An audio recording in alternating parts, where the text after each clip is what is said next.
Okay. Okay. Now we will start with impartiality.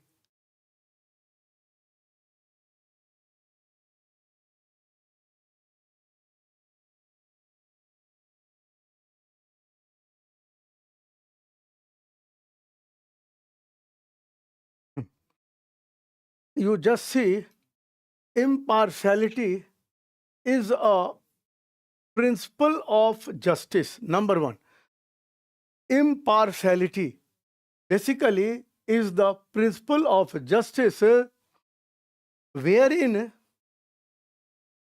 while taking decision, there should not be any kind of bias or prejudice, any kind of bias or a prejudice. Bias means favoring someone, and prejudice means we have particular type of opinion for any group of people, any caste of people, or any community of people, etc. So, it is said that any public servant has to apply the principle of impartiality while performing the public service, and it is very important value which has to be adopted by any public servant. And impartiality basically works at the two level. Impartiality works at the two level, that is political level and public level. What do you mean by political level and what do you mean by public level? Move to next slide. Here you see.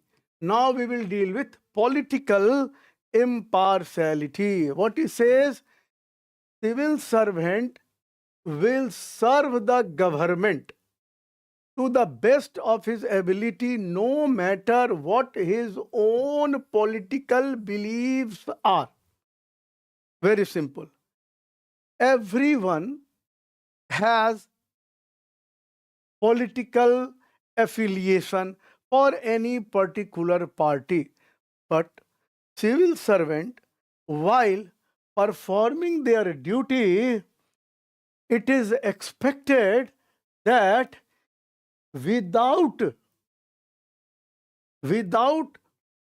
any political belief, he has to serve the government, he has to serve the general public. So what will happen? If it is like that, then only the minister will have full faith in the public servant. Why? Because government comes and goes, and different types of political parties come and go.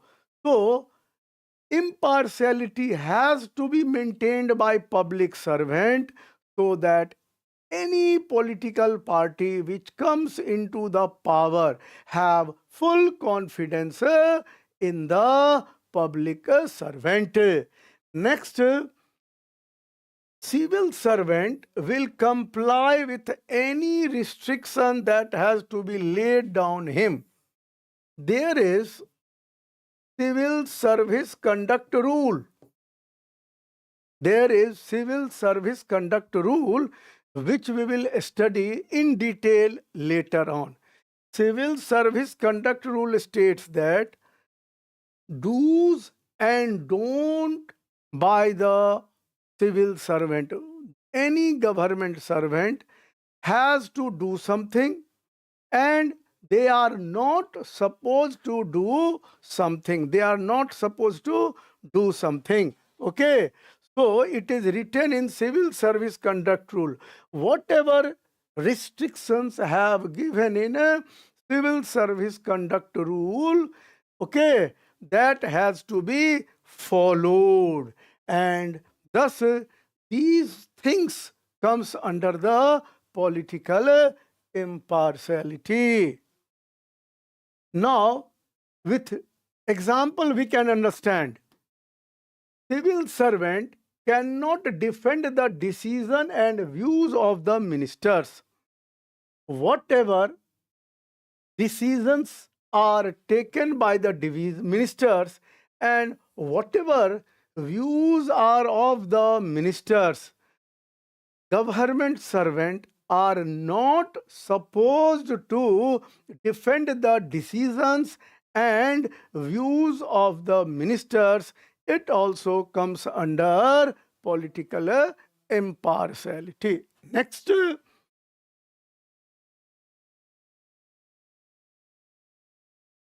many times civil servant gives advice to the ministers, and it is expected that the advice given to the ministers by the civil servant are not supposed to be disclosed by the civil servant. Again, it is example of political impartiality.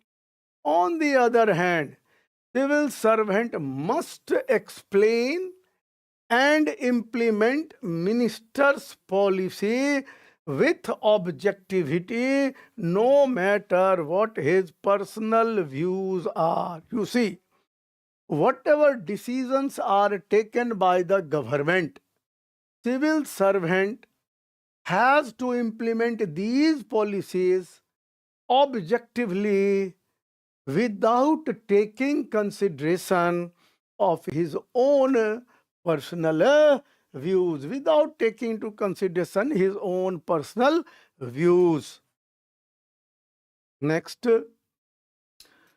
now we can see the another aspect of impartiality, that is public impartiality. Okay, that is public impartiality. Here you see, a civil servant must carry out his responsibilities in a way that is just, and equitable, and reflects the civil service commitment to equality and diversity. Public impartiality means that civil servant has to carry out his responsibility in a just manner. Just means there should not be any kind of discrimination. In a equitable manner means all are equal. On the basis of equality and inequality, there should not be any type of discrimination. And it also shows the commitment, dedication of the civil servant towards the concept of equality and diversity of our country. Equality and diversity of our country. Next. Now we can see the practical importance of the value of impartiality. So here you see that number one, it brings credibility and trust in the relation between public and government organization. Means civil servant are the basic connecting link between government and general public. So by adopting the value of impartiality, civil servant brings credibility and trust between general public and government organization. Okay, and government organization. Number two,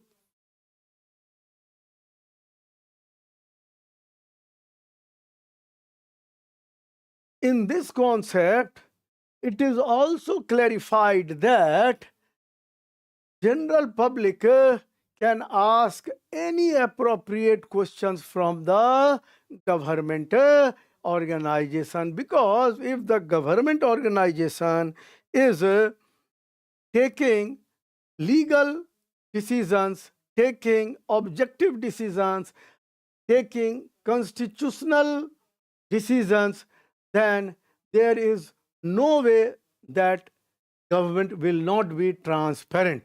Okay? Next, we move. It is a defense against a senior or public figure who might otherwise expect the civil servant to give them priority or a specific treatment. Anyone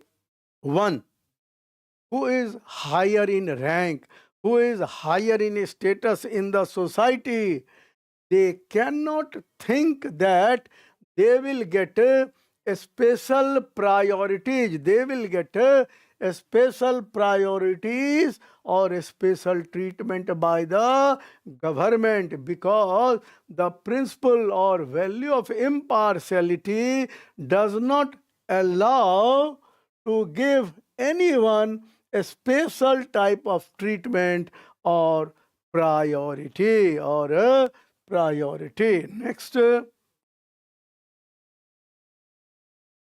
very important. It helps the public servant to maintain the queue. Means if something is being done on the basis of queue, it means that no one is getting priorities, no one is getting a special treatment. The principle of impartiality ensures this. Q means treating people on first come, first service basis. है ना? So, first come, first means first come, the person, for example, in a ticket, in the where we are getting something in queue line, then the person who comes first will get the ticket or will get the license, will get the benefit first, and the person who is behind will get later on. And this queue must be maintained, and it will be maintained only when the principle of impartiality are being principle of impartiality are being implemented or valued by the public service.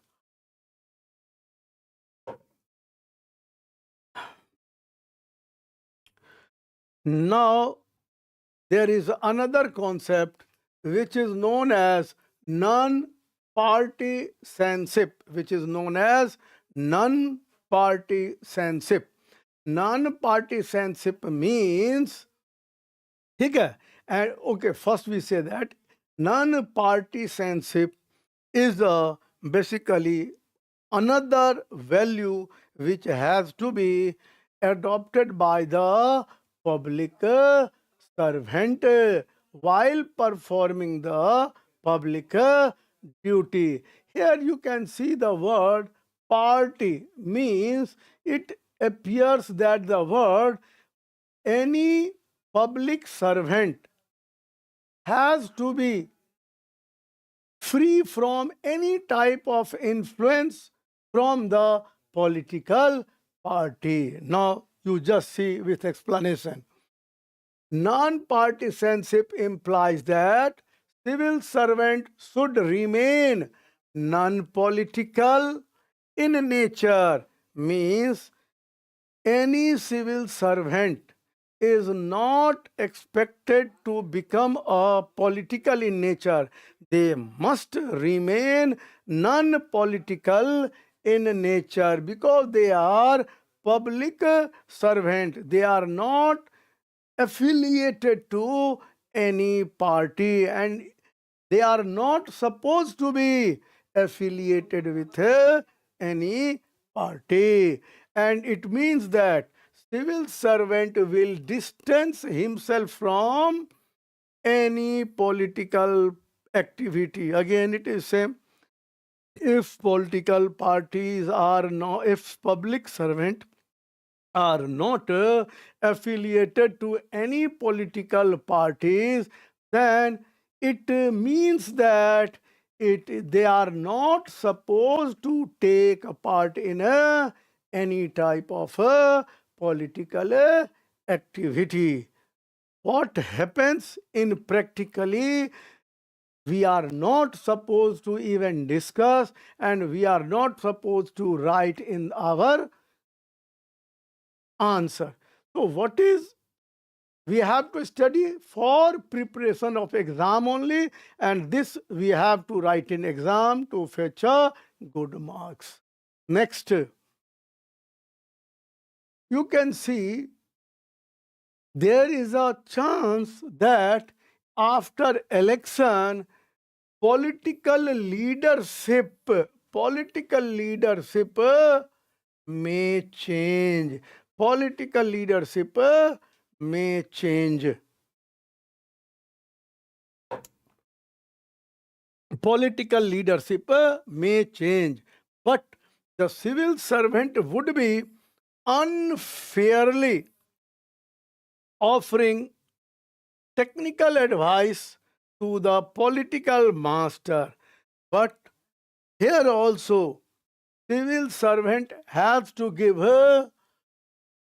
every type of technical advice or administrative advice to the political leaders, but on the same, keeping himself aloof from the politics of the day, from the politics of the day. Next, it leads to the following. It leads to the following.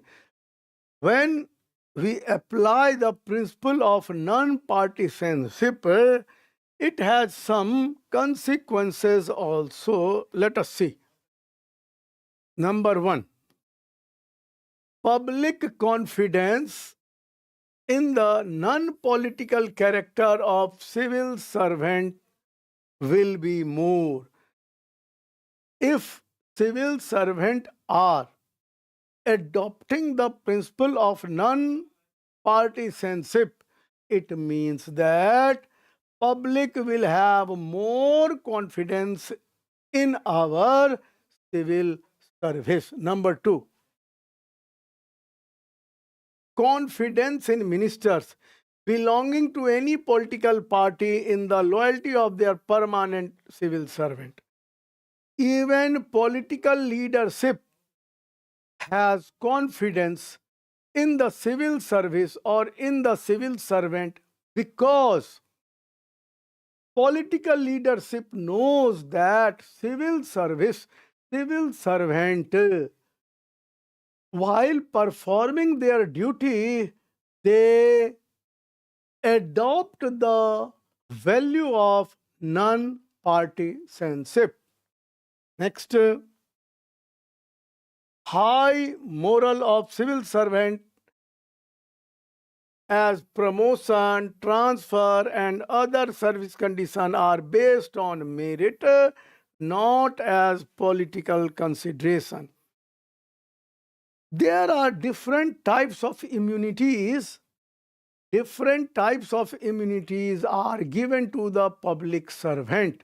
For example, public servant will get promotion on the basis of merit. Public servant are being transferred by applying certain type of policies, and other service conditions are maintained on the basis of merit, rules, regulation. Here, political leadership merely interferes. So, civil servant gets immunity from our constitution, and they give value to the non-partisanship because they know that their promotion, transfer, and other service conditions are based on merit, based on merit, not on the political consideration, not on the political consideration.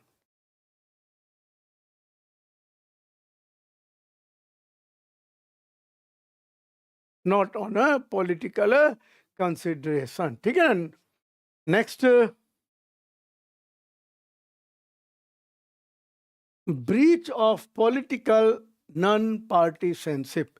Here we will study, do we see that the value of political non-participanship are being breached or not? So you can see now we are in the practical aspect of these subject. Now we will deal with practical aspect of these subject. So what is written? Unfortunately, in the last decade, India has seen corrosion on the value of civil servant.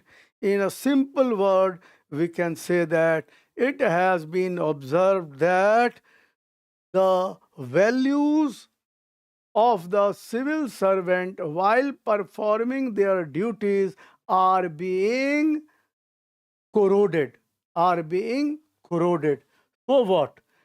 This led to the emergence of personal affiliation between civil servant and minister, leading to political civil servant nexus. Now you see, this corrosion leads the personal affiliation of civil servant with any particular party or with minister, which makes a very problematic nexus between political parties or political person with a civil servant.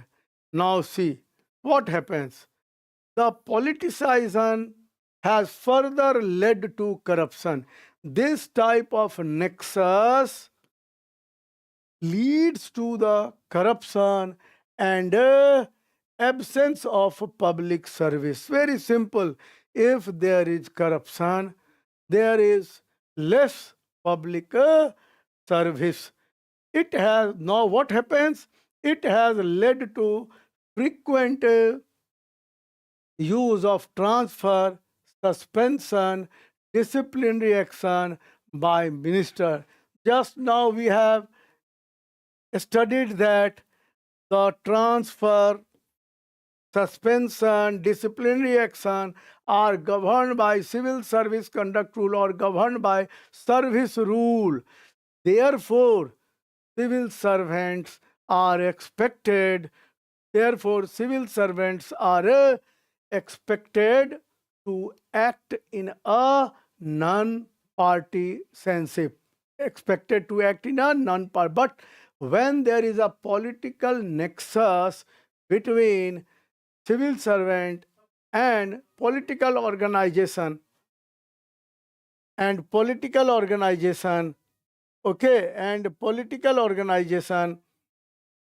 it gives chance to the political leadership. It gives chance to the political leadership to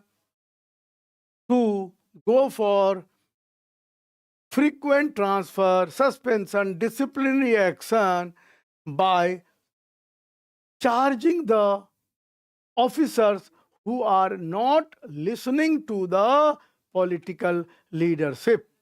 And in the last lecture, we have also taken the name of IS officer who have been transferred 55 times in a whole span of their public service, service. So now the nexus has different types of problem. If any civil servant are not adopting the value of non-partisanship, which leads to corruption, which leads to nexus between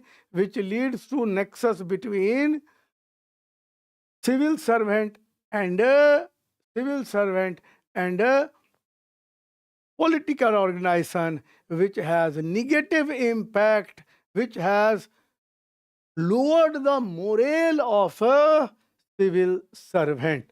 So it must be avoided for healthy democracy. Must be avoided for a it must be avoided for a healthy democracy.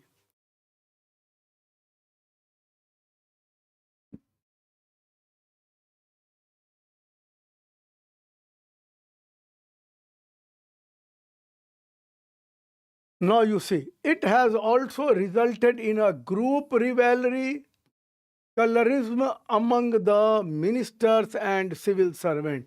Means different types of different groups of ministers have a group. They have a and there is a group amongst the civil servant also. And sometimes these groups discriminates towards some vulnerable groups of the officers, some vulnerable groups of the people.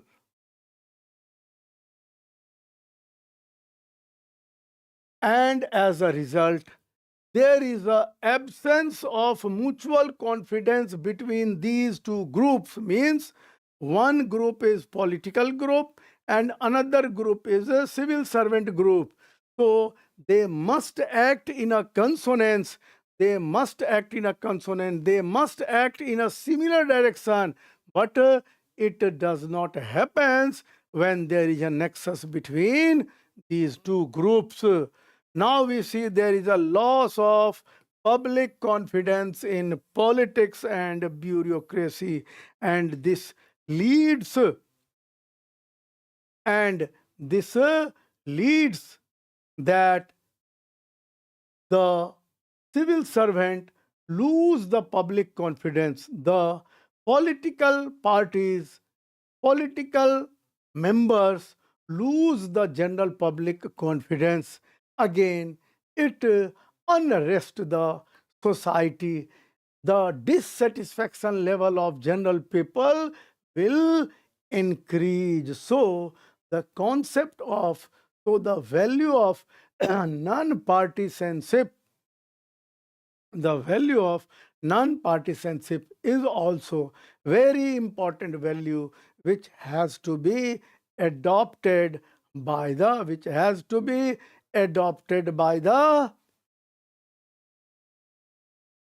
civil servant.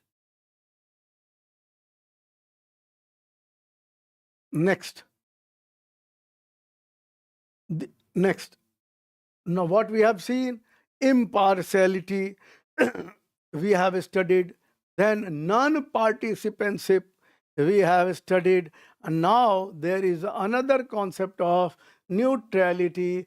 So the value of neutrality also is expected by the civil servant. Neutrality expected by the civil servant to be adopted.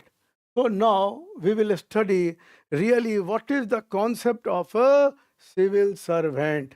So the one, neutrality has direct relationship with civil servant. It means that civil servant will remain politically impartial.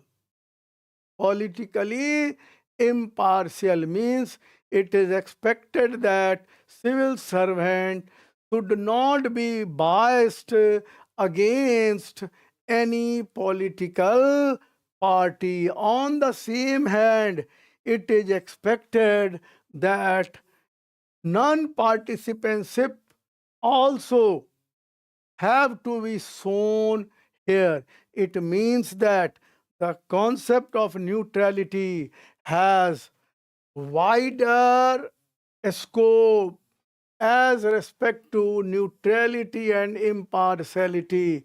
The concept of neutrality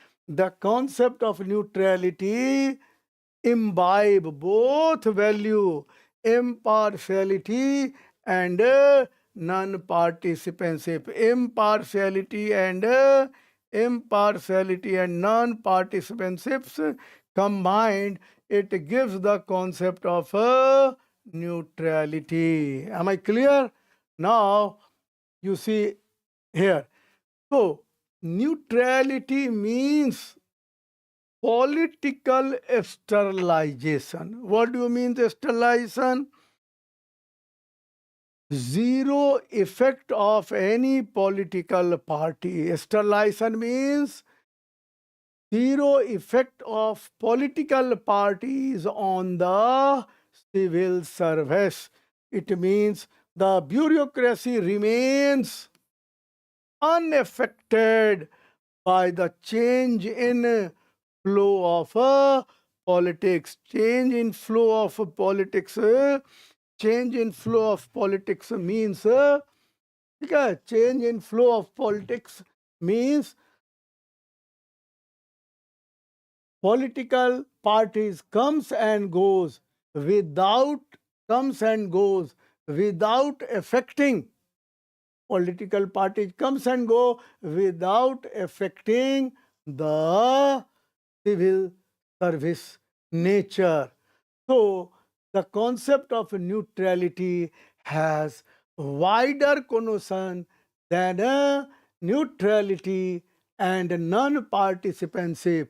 So if we combine the concept of impartiality and neutrality and non-partisanship gives the concept of neutrality, which means political sterilization, and civil servant would be unaffected by the change in political parties.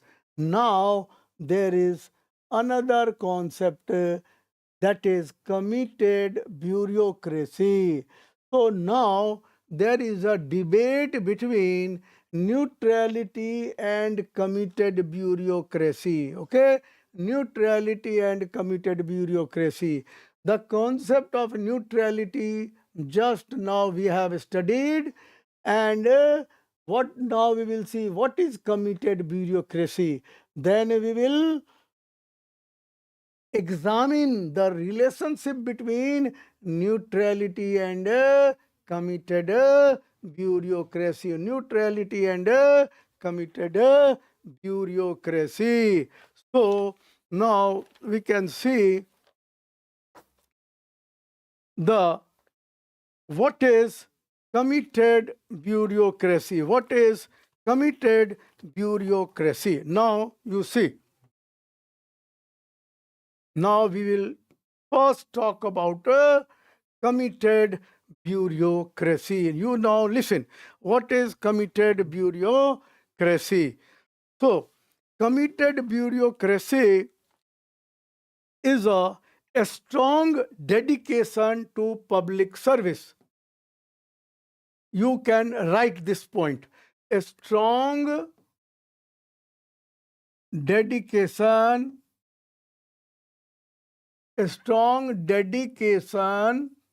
to public service. Please note down in your note copy. So, committed bureaucracy is a strong dedication to public service and developmental goal Okay, and here we can see a proactive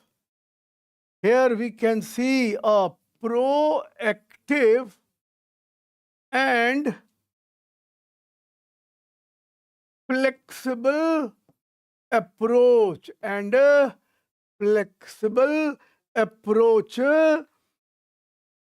to resolve any problem. Please write to resolve any problem. Ideological motivations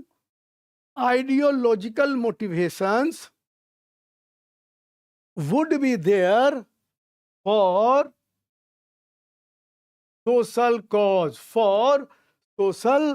cause.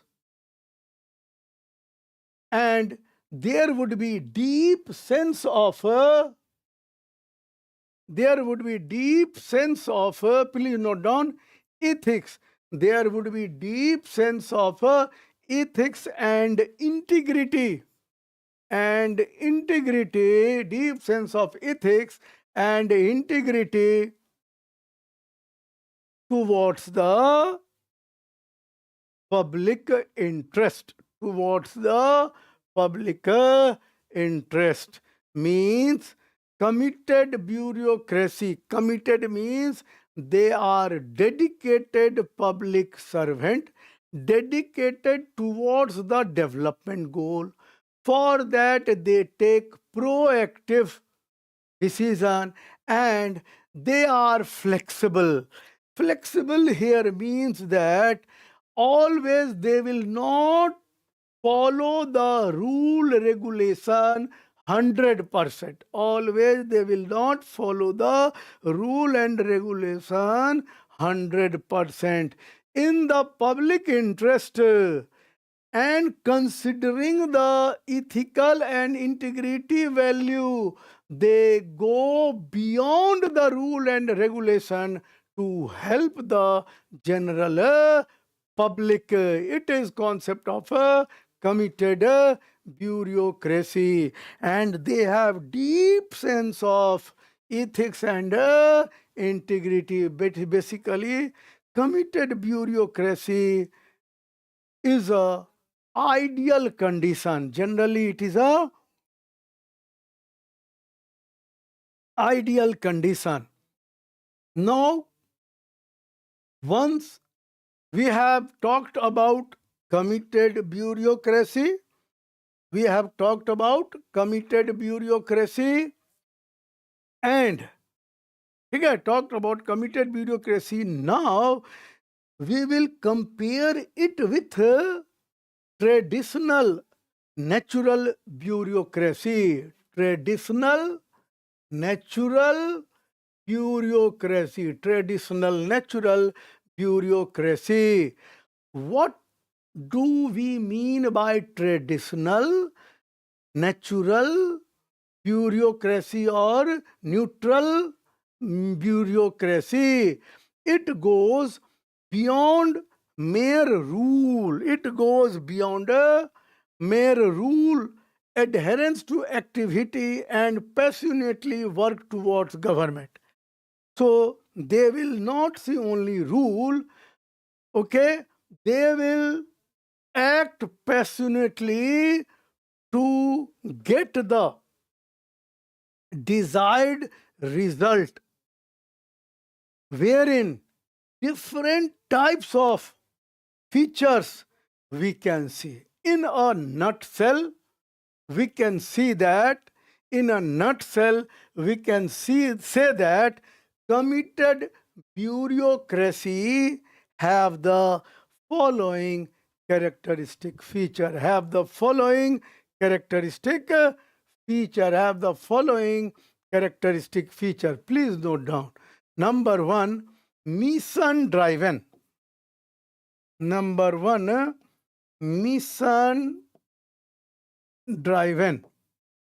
Mission driven means they are driven by particular mission. They will have a mission and they will take activity to achieve the mission. Now, second, proactive and flexible.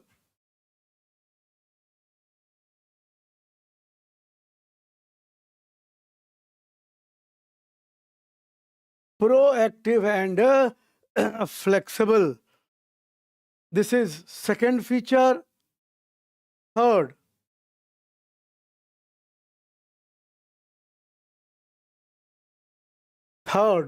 ideological and motivation part, and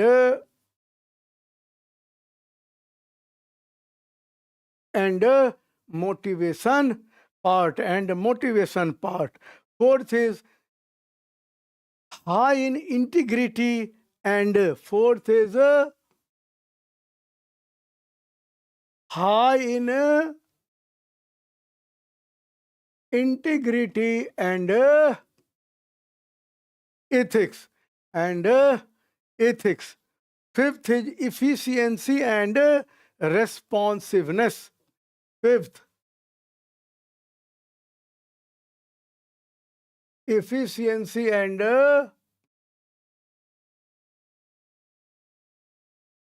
responsiveness. Efficiency and responsiveness. And next is focus on public welfare. Sixth, focus on public welfare. Focus on public welfare. And last, which is important, 7, it is adaptability. It is adaptability. Now, within bracket of adaptability, please write one line what I am going to say. Please write one line.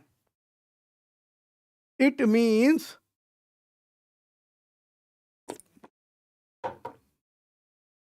willingness to adopt.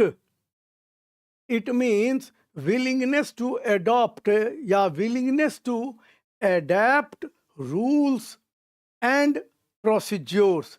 Willingness to adapt rule and procedures to meet new challenges and in a changing circumstances. In a changing circumstances. In changing circumstances.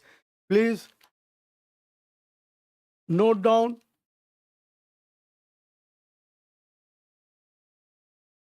There are some negative aspects also. There are some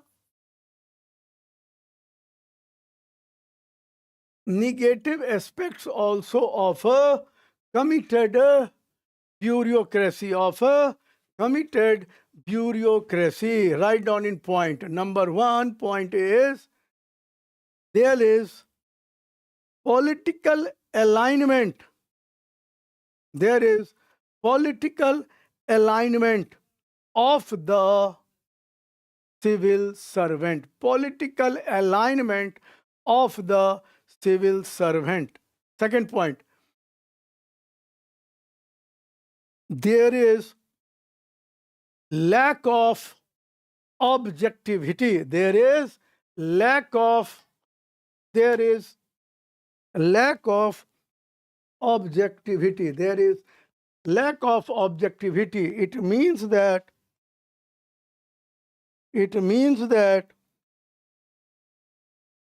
many times in the public interest, government servant deviates from the rules and procedure, deviates from the rules and procedures, and sometimes we can see the suppression of dissidents. Means the group which are opposing the committed bureaucracy, they are suppressed by the government. They are suppressed by the government. So they are suppressed by the government.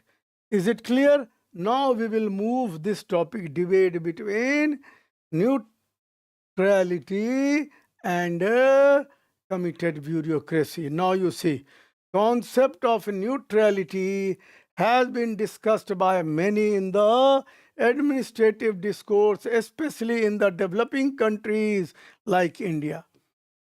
It is said that the concept of neutrality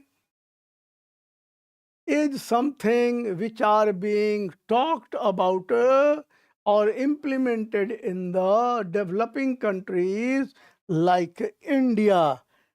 There are some preconditions for neutrality. It says that neutrality can be adopted where in the country some preconditions must prevail.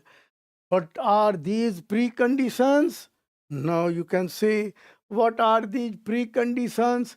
They are given as under number one, cultural class congruence between ruling party and administrative elite. It means that but in India, you can see that there is no cultural or class congruence between ruling party and administrative elite. Number second, absence of any fundamental disagreement over social core values.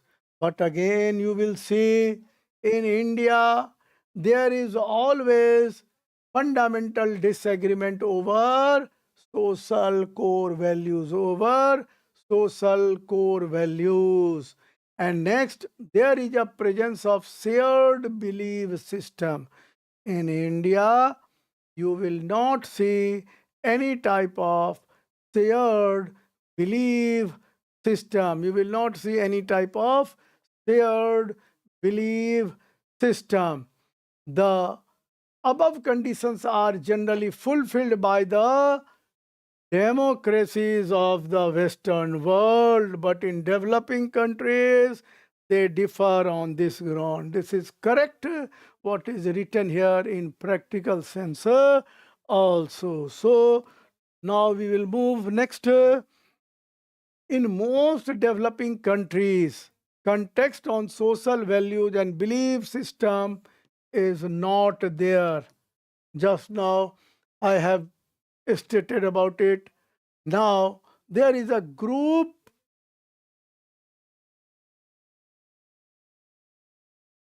class. Please correct it. There is a group class. Neutrality can exist only where there is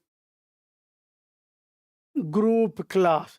कहता है where there is a group class and there is a clash between different groups, it is very difficult to have a concept of neutrality. So, neutrality exists only where there is a consensus, but transitional societies where conflicts take place, it is too much expect.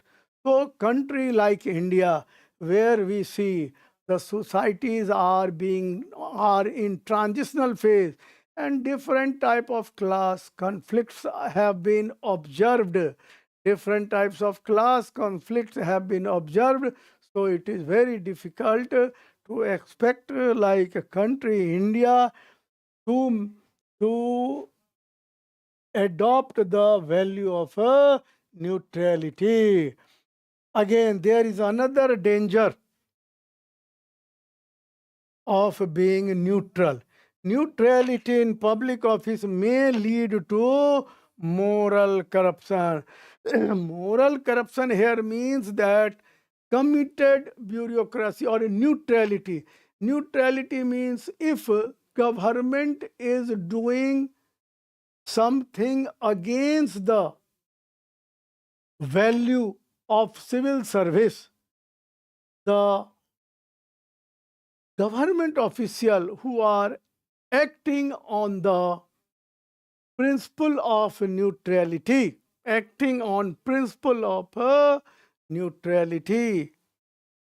will have a moral corruption. Why? They will never speak to the political group that it is correct, it is not correct. They will just follow whatever government says them to do.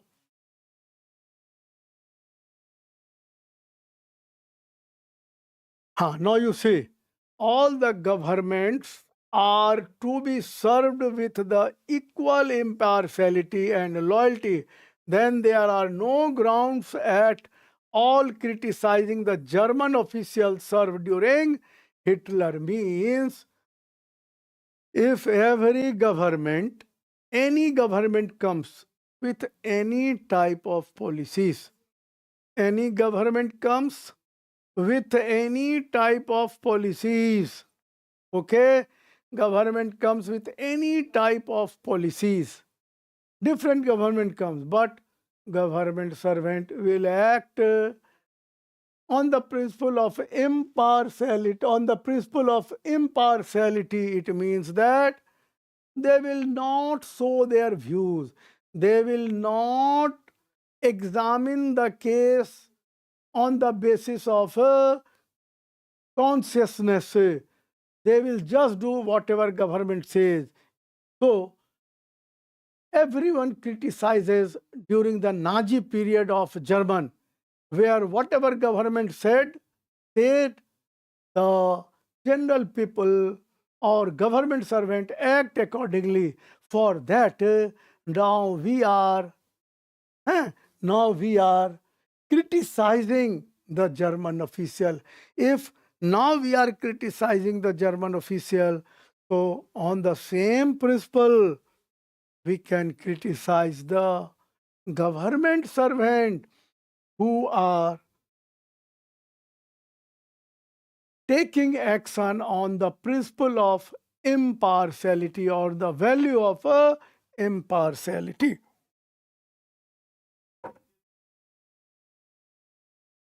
Thus, neutrality is a highly idealized notion and can exist only in highly ideal condition, which is not found in real situations. So, we conclude that the concept of impartiality is a idealized concept, idealized notion, and any country or any society does not have a idealized condition.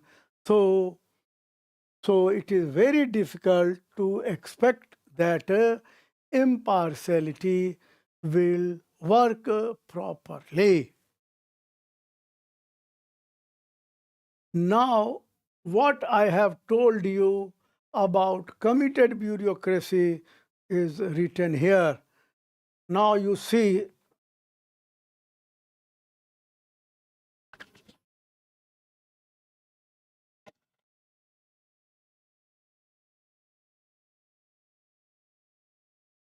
now you can see the concept of a committed bureaucracy. It says that India was born out of the debate over unsatisfactory bureaucrat performance in the post-independent era. Now you just see, India got independence in 1947. Since that time, the general public is not satisfied with our bureaucracy. The question arises, why? Because India adopted the colonial administrative system, and it was allowed to continue after independence also. So traditionally they performed not up to the expectation of a general public.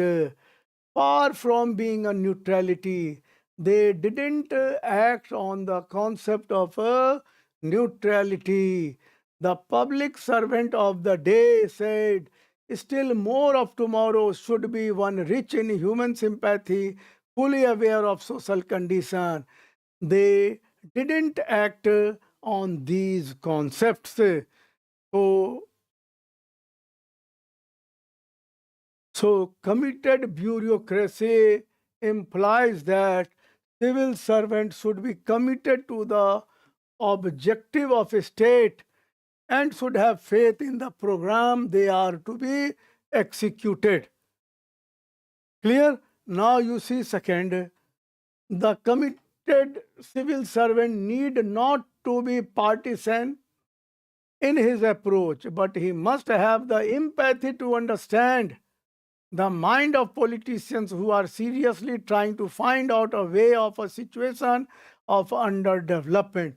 Now here says the politicians always try to find out how to move beyond the underdevelopment. So we should move from underdeveloped to developed phase. So the mind of politician must be read by the committed bureaucrats, and civil servant should be politically responsive. If we are adopting the concept of committed bureaucracy, civil servant should be politically responsive. He must try to understand the value and social philosophies of political executives and offer professional advice fearlessly, which is lacking where there is no committed to bureaucracy, and frankly, in the light of governing philosophy.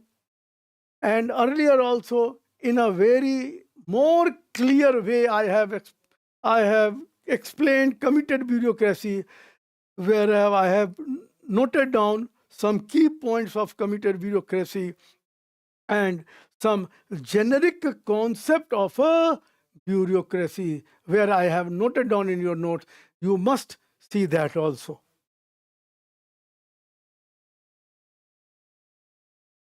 Now again, in a politicized bureaucracy, it is not good. It is not good. The ruling party penetrates, control, and dominates the bureaucracy so much so that the two are indistinguishable. It is very problematic stage. It is a stage where you cannot distinguish between bureaucracy and politics. It is very dangerous for national growth. And there is one political commentator named as W. Riggs. He states that in Indian context, they are prejudiced to have a Hindu supremacy. The left wing says, believe that there must be radical change. There must be radical change in the society, even if it involves violence, even it involves the violence. Next,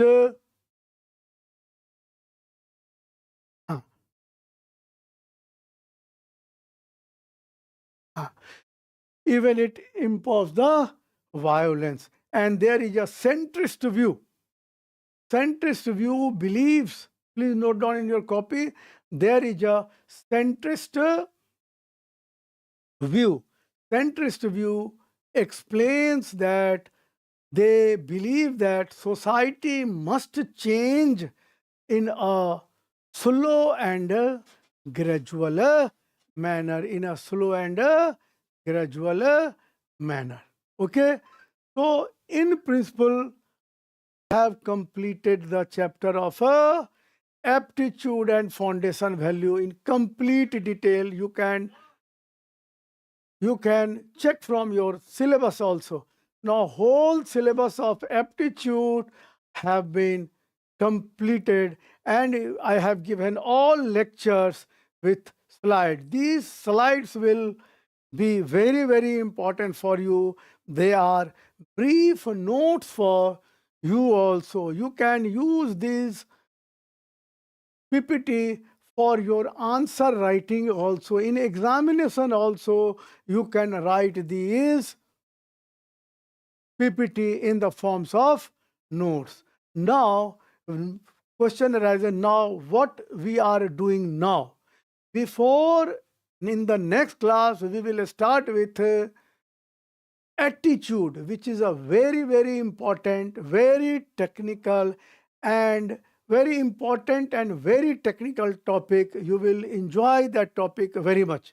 And it has very much related to with our personality. Attitude relates to personal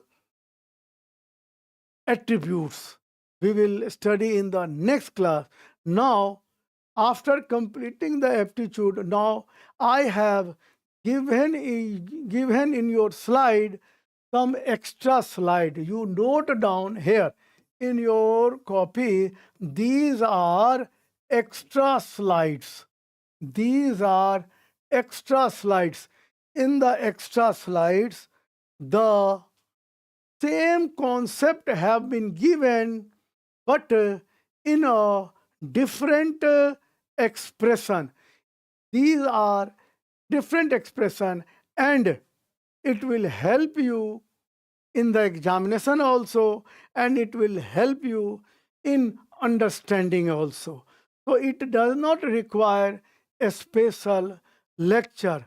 First, you just see what I have taught you, it is given here. And if you will read this also, you will understand each and everything.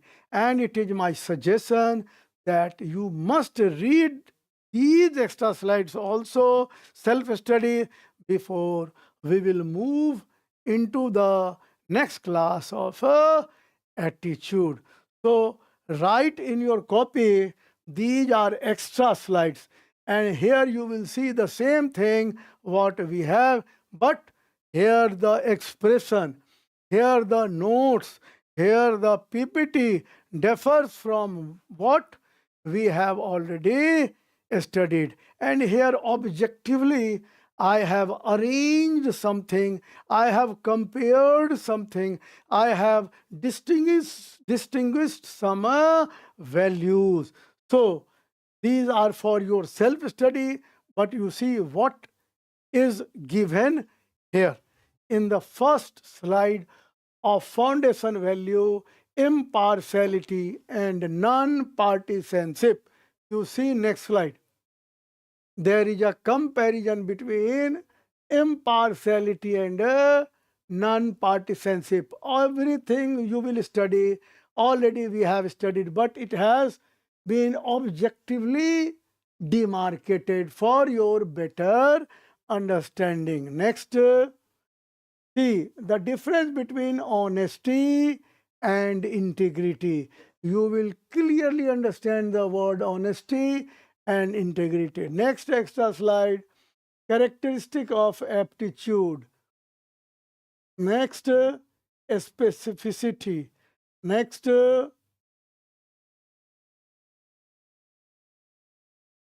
next,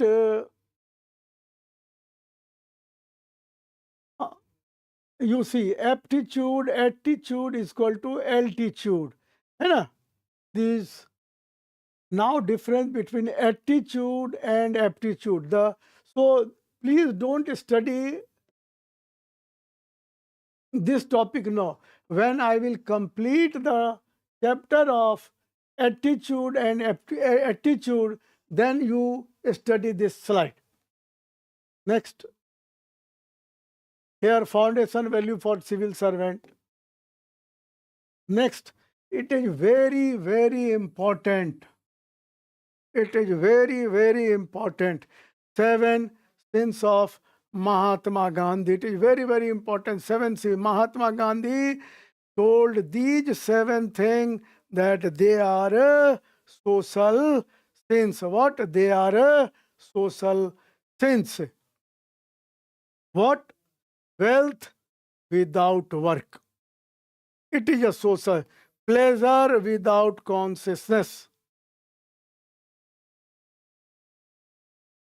We will explain later on while discussing moral values and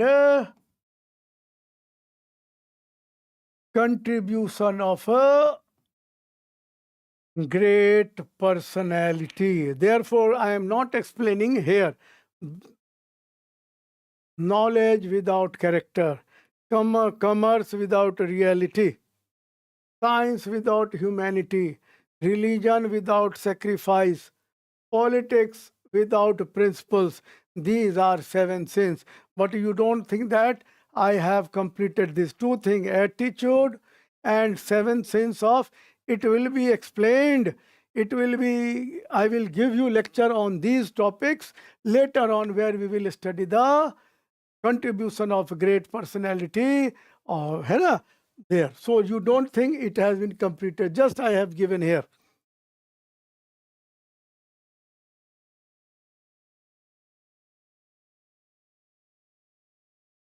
Now here, just graphically, I have mentioned concept of empathy, character of a compassion. You see, difference between aptitude and skill.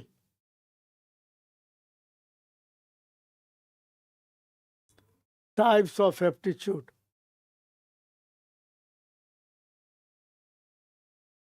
Essential aptitude for civil servant: physical, intellectual, emotional. Intellectual aptitude, emotional aptitude, specific values. Draft Public Service Bill 2007.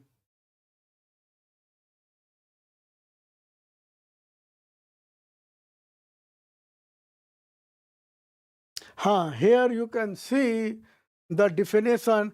Here in a one point, you will see the definition of a different value. You see here value with examples also: integrity, impartiality, objectivity, dedication to public service, accountability, transparency, empathy, professionalism, commitment to the Constitution and the law, inclusiveness and diversity, trust building, social cohesion, sustainable development,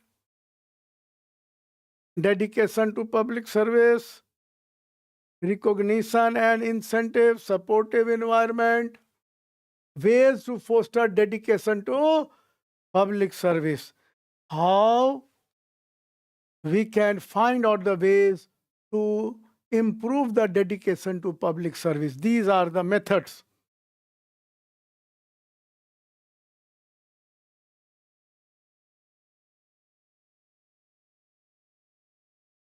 Sympathy, empathy, compassion. Here we have with action and with example.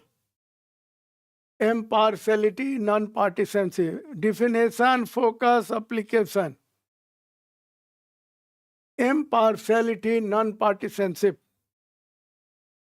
Conclusion.